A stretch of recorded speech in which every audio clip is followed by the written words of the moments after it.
फुल silent वर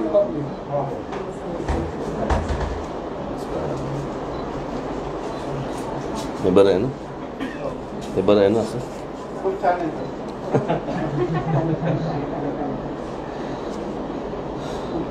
तुम्हाला हे सगळ्यांना खूप महिन्यांनी भेटतोय मी. अशी भेटत होतो पण पत्रकार परिषद वगैरे अशी काही झाली नाही कधी. मी आज आपल्याशी, आपल्या माध्यमाद्वारे जनतेशी, सर्वांशीच मी बोलू इच्छितो. बरेच दिवस मी या सगळ्या गोष्टी, घडामोडी पाहत होतो. घडामोडी पाहत होतो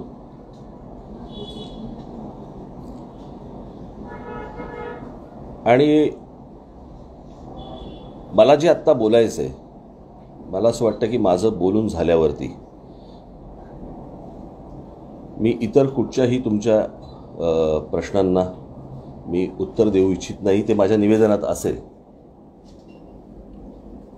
आणि ते मी पण का देऊ शकणार नाही किंवा का द्यायची इच्छा नाही माझी, तेही माझ्या निवेदनामध्ये तुम्हाला समजेल. कारण नाहीतर होतं असं की आपण अनेकदा पत्रकार परिषदा आपण घेतो आणि इतके विषय निघतात की त्याचा मूळ विषयच निघून जातो आणि मूळ विषय कुठचा असतो, काय असतो, असा प्रश्न आपल्याला नेहमी पडतो. त्याच्यामुळे इतर मी विषयांना आज कुठे हात घालणार नाही, लावणार नाही. आज आपल्यासमोर येऊन भेटण्याचं काही चालू आहे का? AC वगैरे, पंखा उचलला, पंखा कुठचा पंखा लाव.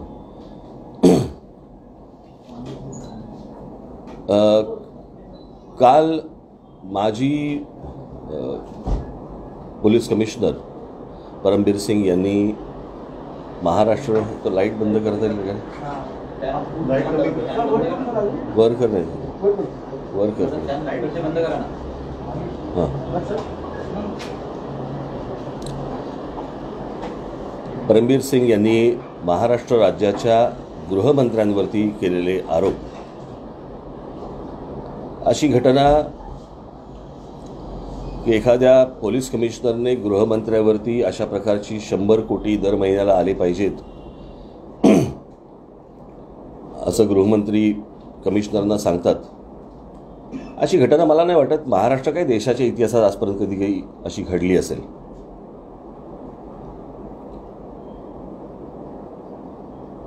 मुळात आता ज्यांनी आरोप केले परमबीर सिंग यांनी, आता त्यांना मला असं वाटतं 1 वर्ष झालं असेल.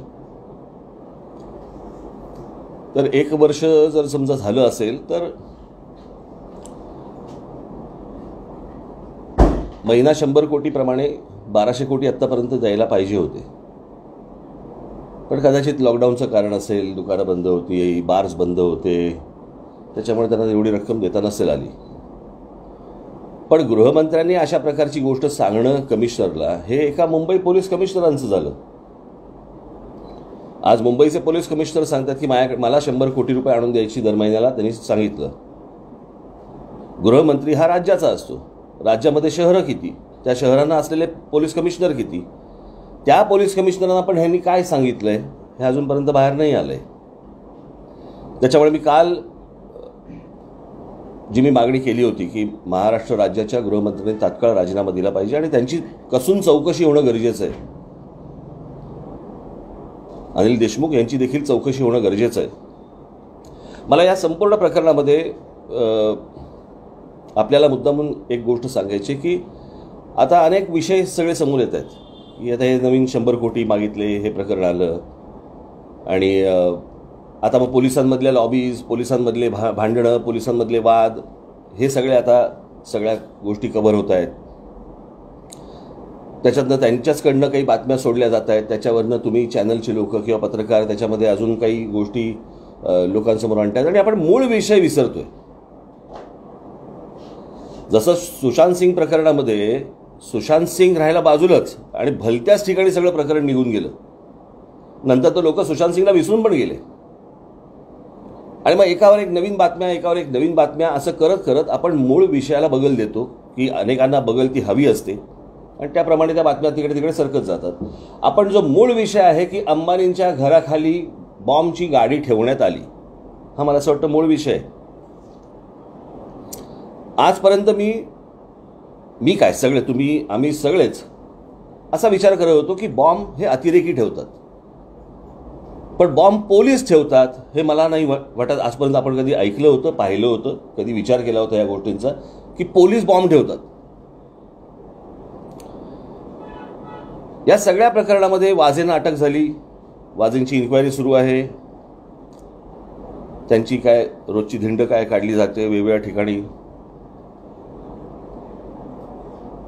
परमबीर सिंग यांना त्यांच्या कमिशनर पदावरनं का काढलं किंवा त्यांची बदली का केली हे अजूनपर्यंत सरकारने सांगितलेलं नाही. परमबीर सिंग यांचा काही संबंध होता त्याच्याशी, परमबीर सिंग त्याच्यामध्ये इन्व्हॉल्व्ह होते, परमबीर सिंगना त्या पदावरनं का बाजूला करण्यात आलं, आणि जर समजा तुम्हाला माहिती आहे की जर समजा त्यांची इन्व्हॉल्वमेंट होती म्हणून तुम्ही त्यांना बाजूला केलंय, तर त्यांची चौकशी का नाही केली, त्यांची बदली का केली, याचं उत्तर सरकारकडनं अजूनपर्यंत आलेलंच नाहीये. की जर समजा ते त्याच्यामध्ये इन्व्हॉल्व्ह होते तर त्यांची चौकशी व्हायला पाहिजे होती. तुम्ही त्यांना काढताय आणि दुसरीकडे ट्रान्सफर करताय, त्यांची बदली करतात, यातनं काय साध्य होणार आहे? तुम्हाला काय म्हणायचं होतं? म्हणजे तुमच्या अंगावरची एखादी आलेली गोष्ट तुम्ही झटकून दुसऱ्याच्या खांद्यावरती टाकताय, हाच सगळा प्रकार होता. आता आपण मूळ विषयाकडे वळू. मूळ विषय मुकेश अंबानींच्या घराखाली बॉम्बची गाडी ठेवण्यात आली, बरोबर आहे. अजूनपर्यंत कसं आहे, आपल्या देशामध्ये प्रश्न निर्माण होतात, उत्तरं सापडत नाहीत आणि मग लोक हळूहळू त्या गोष्टी विसरून जातात. मुळात अंबानींच्या घराखाली जी गाडी सापडली त्या गाडीमध्ये जे जिलेटिन ठेवलं होतं ते जिलेटिन आलं कुठून? मला असं वाटतं जिलेटिनचा सोर्स हा मला असं वाटतं क्वाऱ्या जिथे असतात, खाणी जिकडे असतात तिथे मला असं वाटतं ते जिलेटिन वगैरे दिले जातात. मग ते आले कुठून? ते गाड्या बिड्या वगैरे सगळे प्रकरणं तुम्ही आता अनेकदा सगळ्यांसमोर ती मांडली. तर तुमच्या बातम्या इतक्या आल्या की यातली वाझेची गाडी कुठची हेच कळत असं झालं.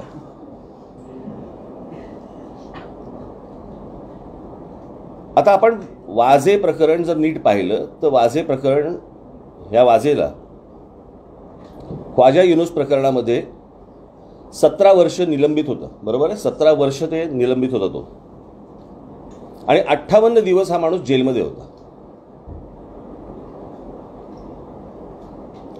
त्याच्यानंतर इथे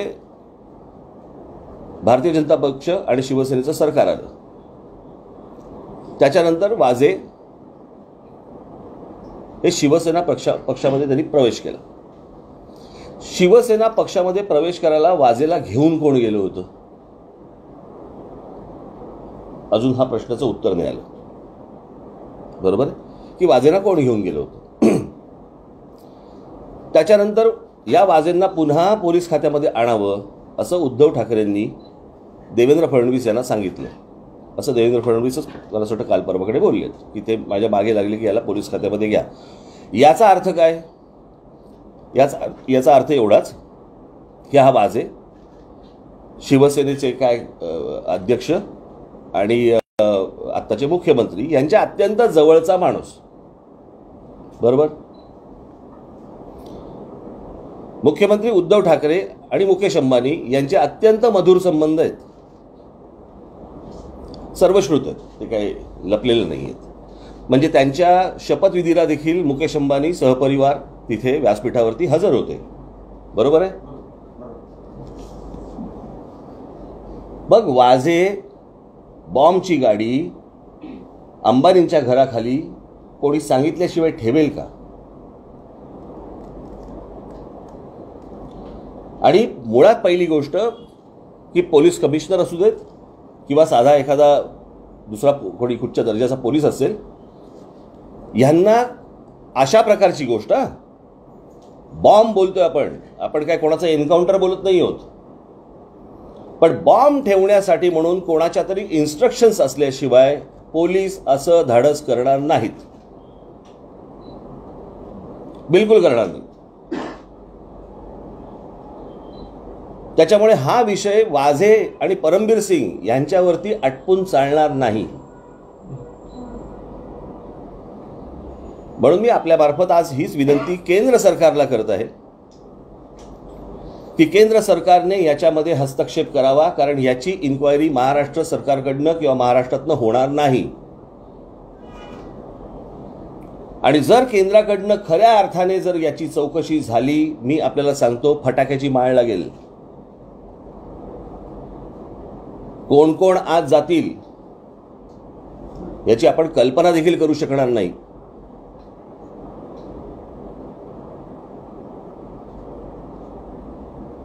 ज्या मुकेश अंबानींच्याकडे स्वतःकडे आत्ता त्यांची जी सिक्युरिटी आहे त्याच्यामध्ये इस्रायली लोक आहेत.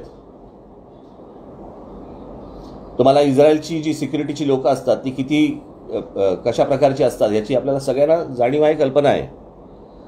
त्यात मी जर चुकत नसीन तर मुकेश अंबानींना जी इतर पोलीस सिक्युरिटी आहे ती मध्य प्रदेश सरकारची आहे. ती मला अजूनपर्यंत कळलेलं नाही की मध्य प्रदेश सरकार इथल्या व्यक्तीला कसं काय संरक्षण देतात. ते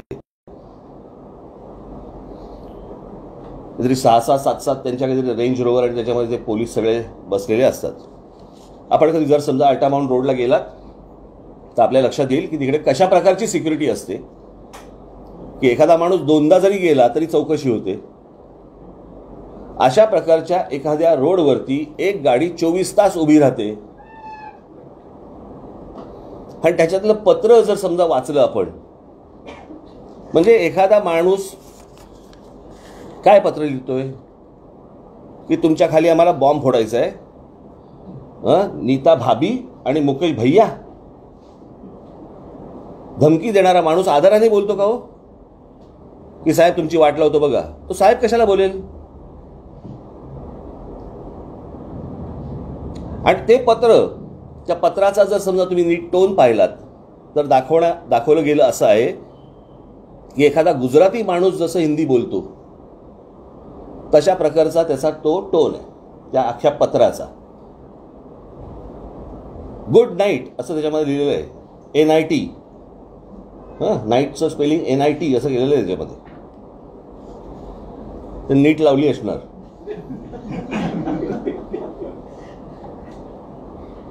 पण अशा प्रकारचं धाडस हे पोलीस करू शकत नाहीत.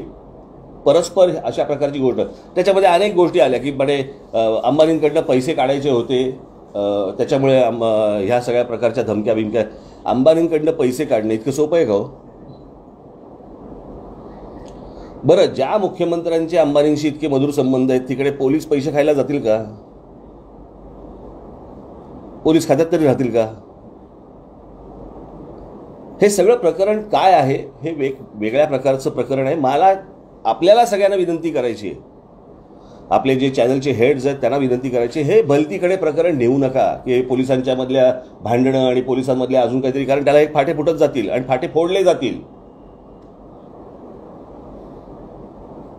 त्याचं जे मूळ प्रकरण आहे की ही गाडी ठेवली कशी काय गेली, कोणाच्या सांगण्यावरून ही गाडी ठेवण्यात आली, याची माझी विनंती आहे. केंद्र सरकारने याच्यामध्ये तात्काळ हस्तक्षेप करावा, अन्यथा लोकांचा पोलीस प्रशासन सरकार या सगळ्या गोष्टींवरचा विश्वास आज उडालेला आहे.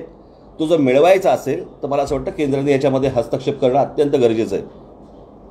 आज महाराष्ट्रामध्ये इतर सगळे प्रश्न पडलेत.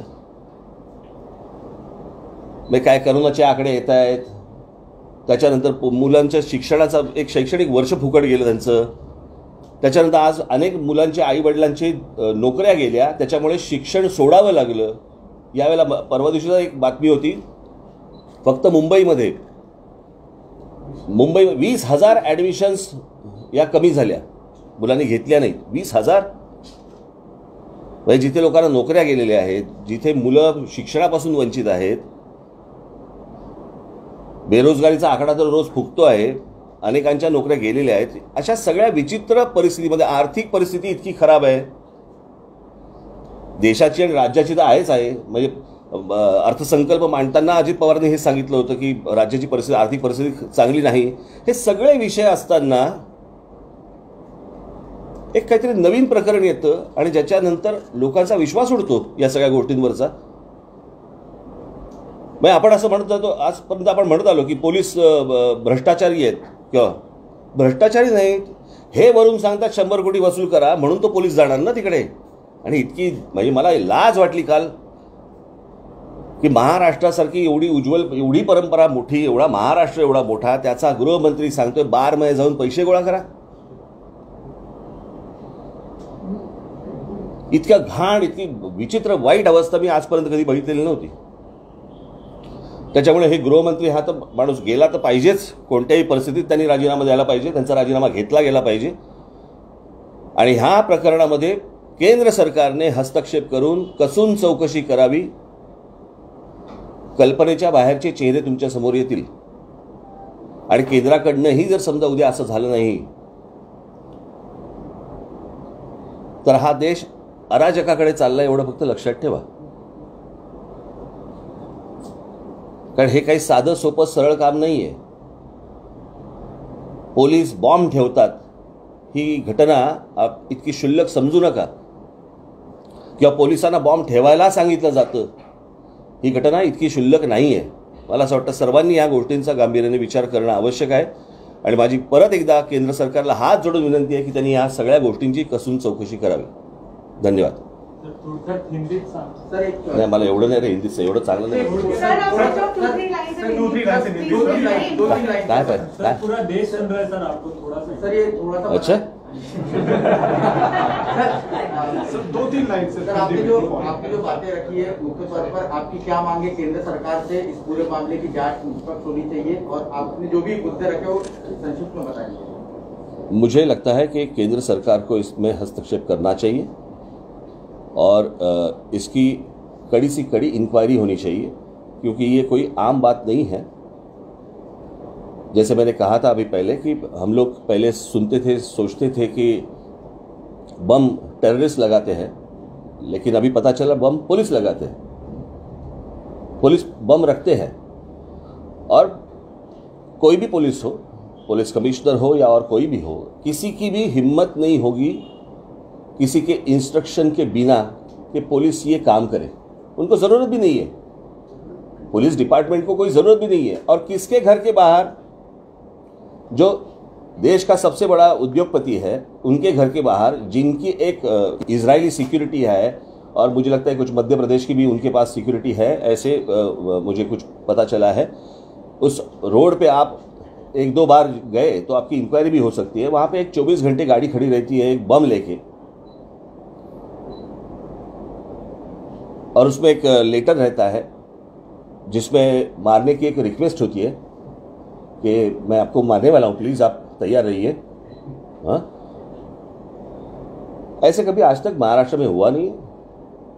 यानी बाहर की जो स्टेट्स है वो आज तक महाराष्ट्र का एग्जाम्पल देते हैं. हम लोग कहते थे कि भाई स्कॉटलैंड यार्ड की जो पुलिस है उसके बाद मुंबई की पुलिस आती है. मुझे लगता है दुनिया भर में कहीं भी आप जाओ, किसी भी देश में जाओ, मुंबई पुलिस जैसी कोई पुलिस नहीं है. उन लोगों की, इन राज्यकर्ताओं ने, इन पॉलिटिशियंस ने ये हालत कर दी है उनकी कि लोग उनके ऊपर उंगली उठा रहे हैं. और इसलिए मुझे केंद्र सरकार से मेरी विनती है कि वो कड़ी से कड़ी इंक्वायरी करे, और अगर ये नहीं हुआ तो लोगों का, प्रशासन, सरकार, इन सारी चीजों के ऊपर से विश्वास उड़ जाएगा.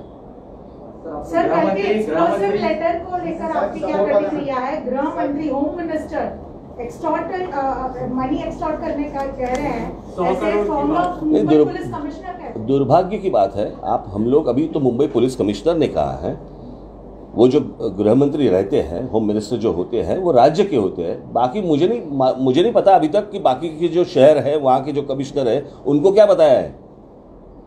बार्स क्या सिर्फ मुंबई में नहीं है, तो अभी तो ये शुरुआत है और मुझे लगता है कि ये पूरा ये जो प्रकरण है वो आप कहीं और मत लेके जाइए। मुझे लगता है कि बम की गाड़ी किसने रखने के लिए कहा, वहाँ पे रखने के लिए कही है, वो मुझे लगता है बाहर आना चाहिए बस।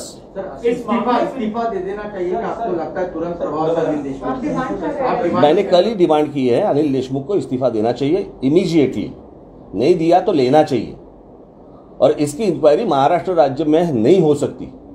सर मुख्यमंत्री का अब तक इस पूरे मामले पर कोई बयान सामने नहीं आया। मुझे अभी तक पता नहीं चला है कि मुंबई पुलिस कमिश्नर को निकाला क्यों।